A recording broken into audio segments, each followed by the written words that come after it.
এজন makeup artist হিচাপে বা এজন বিউটিশিয়ান হিচাপে আপুনিও যদি ভাবি আছে যে সোশ্যাল মিডিয়াত মই কেনে ধৰণৰ কন্টেন্ট বনাম বা কেনে ধৰণৰ ভিডিও পাবলিশ কৰিম তো তেনেহলে এই ভিডিওটো আপোনাৰ কাৰণে ভিডিওটো সম্পূৰ্ণকৈ চাব ইয়াত মই ডিসকাশন কৰিছো যে কি কন্টেন্ট আমি শেয়াৰ কৰিব পাৰো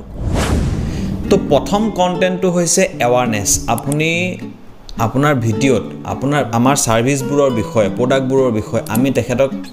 এৱাৰনেস কৰিব লাগিব আমাৰ ক্লায়েন্টক এৱাৰনেস কৰিব লাগিব জনাজাত কৰিব লাগিব যে এই সাৰ্ভিসটো কিয় এই সাৰ্ভিসটো ললে কি হয় এনে ধৰণৰ এৱাৰনেস মূলক আমি ভিডিও শেয়াৰ কৰিব পাৰো আমি শেয়াৰ কৰিব পাৰো প্ৰবলেম সলভিং আমাৰ বিভিন্ন ক্লায়েন্টবোৰে বিভিন্ন সমস্যাত ভুক্তভোগী হৈ থাকে তো তেওঁলোকৰ সমস্যাবোৰ কেনেকৈ সমাধান কৰিব পৰা যায় বা আপোনাৰ তাত কেনে ধৰণৰ ট্ৰিটমেন্ট আছে তেওঁলোকৰ সমস্যাৰ কাৰণে তো সেইটোৰ ওপৰত আপুনি ভিডিও ক্ৰিয়েট কৰিব পাৰে ইয়াৰ লগতে আপুনি